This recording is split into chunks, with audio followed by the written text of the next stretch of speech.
आपका ये जो चैप्टर है पॉलिटिकल साइंस का 5th चैप्टर है, जो ऑलरेडी सीबीएसई सिलेबस के हिसाब से 2nd चैप्टर के साथ थोड़ा सा मर्ज हो गया है। मतलब 2nd चैप्टर के कुछ पॉइंट्स आपके इस चैप्टर में ऐड कर दिए गए हैं, वो हम बाद में डिस्कस करेंगे। ये चैप्टर जो बात कर रहा है, ये कर रहा है challenges to and restoration of the Congress system. हमने 2nd चैप्टर में बात की थी one party dominance, and we have already discuss it is because of कि कांग्रेस की, इंडियन नेशनल कांग्रेस की अपनी एक लेगेसी थी जो 1885 से चली आ रही थी। उसी लेगेसी के पार्ट पर कांग्रेस सिस्टम को बहुत सारे चैलेंजेस फेस करने पड़े आफ्टर सम टाइम।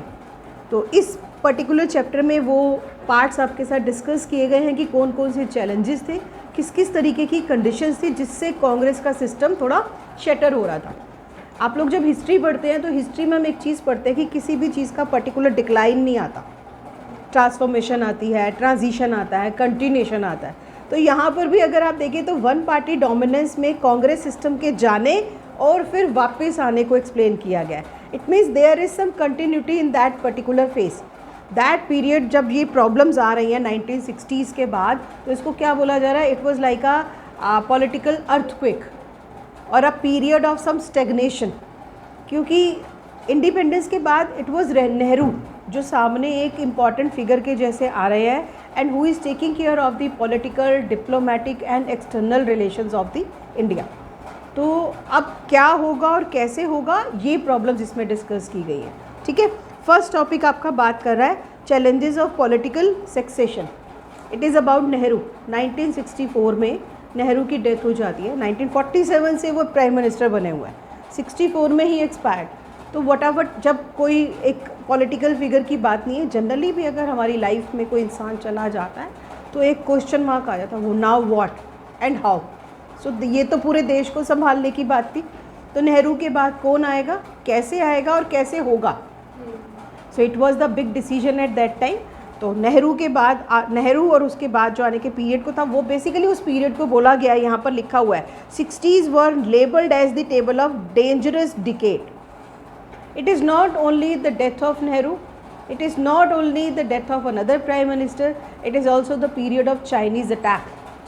चाइना का इन्वेजन भी इसी समय पर हो रहा है 1962 में। तो बहुत सारी चीज़ें गड़बड़ थी। तो नेहरू के बाद it was decided by the basically learned people of the Congress committee or the Congress. They decided to make Lal Bahadur Shastri as his successor. Lal Bahadur Shastri थोड़े टाइम के लिए प्राइम मिनिस्टर बनते हैं नेहरू के बाद। अब लाल बहादुर शास्त्री से रिलेटेड हमारे 4-5 क्वेश्चंस निकल कर आएंगे जो हमें ध्यान रखने हैं। एक तो who was the immediate prime minister after Jawaharlal Nehru, 1। Second, ठीक है, what significant step has been taken during the period of Lal Bahadur Shastri. So it is about the Tashkent agreement which has been done with General Ayub Khan and Shastri. कहाँ पर हुआ, Tashkent में। ठीक है, हुआ किस बात को लेकर हुआ, it is about the Shimla agreement. Tashkent agreement था, इस बात को लेकर हुआ कि हमारे बीच में जो पीओके को लेकर या बाकी डिस्प्यूट्स चल रहे हैं या छोटी छोटी जो स्कर्मिशेस हो रही थी उनको रोका जाए, उसको लेकर हुआ था। ठीक है, उस समय वो प्राइम मिनिस्टर अयूब खान थे, वहाँ पर प्रेसिडेंट थे पाकिस्तान के, और इंडियन प्राइम मिनिस्टर थे लाल बहादुर शास्त्री। व्हाट हैपेंड 1966 में, it was Shastri who expired. Tashkent में ही उनकी डेथ हो जाती है।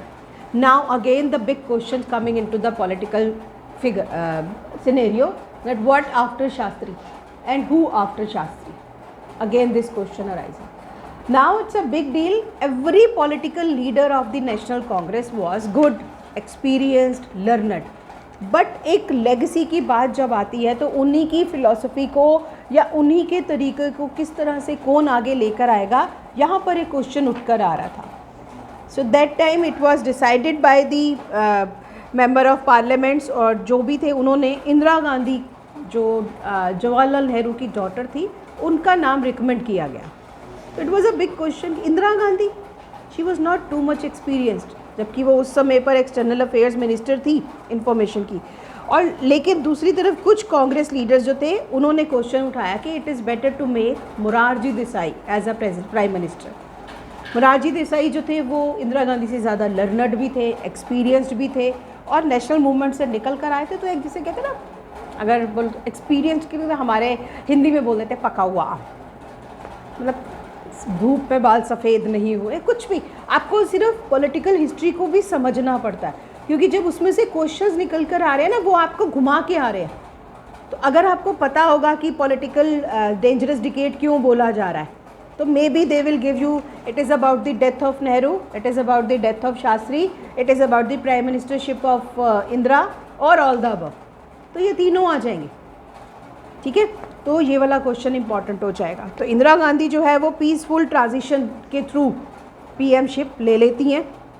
अब पीएमशिप लेने के बाद it is the expectation of the different national leaders कि Indira Gandhi is not too much experienced, so she must take our advice at the time of need, at the time of need, कि वो हमसे सलाह करके ही rule करेगी। उसे तो पता ही नहीं प्राइम मिनिस्टरशिप होती क्या है, वो कैसे करेगी। तो जितने भी सीनियर लीडर्स थे कांग्रेस के, वो एक्सपेक्ट कर रहे थे कि इंदिरा गांधी हमारे हिसाब से काम करेगी। और इंदिरा गांधी के लिए भी ये एक बहुत बड़ा चैलेंज था कि प्राइम मिनिस्टर बनने के बाद उस समय जब इंडिया की कंडीशन जो थी वो बहुत फ्रजाइल हुई पड़ी थी, बिकॉज चाइना का अटैक हो चुका था 1962 का। इकोनॉमिक कंडीशन ख़राब हो जाती है जब आपका इकोनॉमिक स्टेबिलिटी वाला फेज़ जो था, या आपके जो एक्सपेंसेस थे वो आपने नेशनल ग्रोथ के लिए लगाने थे, डेवलपमेंट के लिए लगाने थे, and that money you spent on military. तो ये एक बहुत बड़ा पॉइंट हमारे सामने निकल कर आता है। तो उसमें यहाँ पर लिखा भी हुआ है, अगर आप बुक में देखेंगे, the economic situation in the country had further deteriorated adding to her problems means the expectation of the leaders, जो उससे एक्सपेक्ट कर रहे थे कि हम इसको सपोर्ट कर रहे हैं तो ये हमारे हिसाब से ही गवर्नेंस करेगी। Faced with these difficulties she said out the gain control over the party and demonstrate her leadership skills.